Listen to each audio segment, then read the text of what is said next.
Gard here. We'll have Coach give an opening statement and take questions. All right, thanks, Brandon. Obviously, never easy, life on the road in the Big Ten, and I didn't expect it to be easy. But credit to our guys to continue to find the grit and the resolve to make things happen when things were not going well, and credit to Maryland to have them down, whatever we had them, 19-20. Just felt they were too talented to for them not to respond, and they did respond. And fortunately, we were able to make enough plays and enough shots down the stretch to be able to hold on. So, questions? Yeah. The lead was 21 and 29-8 after Chuck had scored. I don't know if your team relaxed, but just because of not hitting shots and not getting your defense set, which allowed Maryland to get some. Yeah, we went away from what had gotten us the lead, which was throwing the ball in the paint. You did use the word lavender today, Jeff. But yeah, we went away from touching the post, and the post had been so good to us in a variety of ways, and we got out of that, and they realized it. But once you get out of it, it's hard to get back into it, and we were able to do that.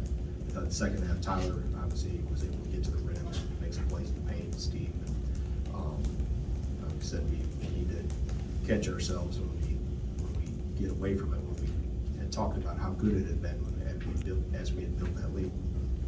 Along those lines, how encouraging was it to see Tyler get into the rhythm that he was able to get into, particularly getting back into it in the second half? Yeah, I mean, it was big because Brad and Johnny were struggling a little bit. Chucky was struggling. We were having a hard time finding getting the ball to go in.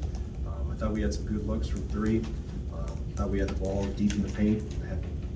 Couldn't get it to drop for us, but that was big for him to find gaps and be able to drive it.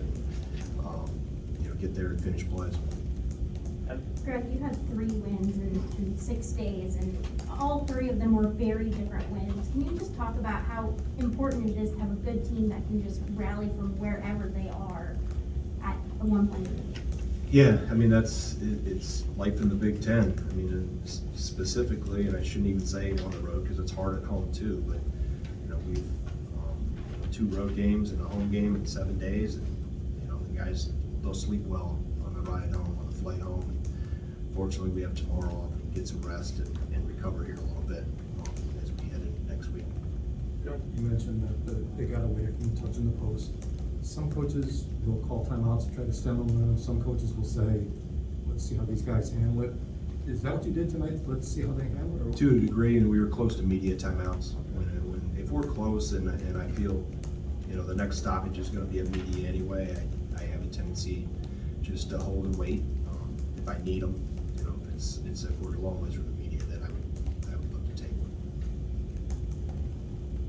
You've talked a lot about how gritty this team is, and I think we saw that a lot today, but can you just comment on how you felt the grit kind of kept them in today? Yeah, I mean, you could tell when they were, in those timeouts, even when we were down, hey, we knew we were right there. Let's win the next 4 minutes. They stayed positive in it. We said, hey, you get good looks, they'll go down. Let's tighten things on the other end, on the defensive end, and obviously we were able to do that just enough. Brad's played in a ton of games, getting a good shooting game tonight, but down the stretch, he had some big shots. How much of that is experience, and how much of that is up there for That's both. I mean, it's experience and mental toughness. Not afraid of the moment. It's ever in doubt, he wants the ball in his hands. He was able to execute the play at the end too, to miss the free throw. So I was going to ask about that. Was that last free throw intentionally missed? Yes.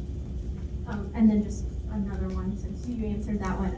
Johnny was shut down in the second half, only 8 points. Do you think that was credit to Maryland's defense, or was he just kind of in his head? I'll have to watch the film and see, the type of shots he got. I thought he got a little passive at times, didn't attack the basket. No, they did a good job of plugging gaps, and taking away some of his alleys and his lanes to the rim. We didn't get a whole lot in transition either.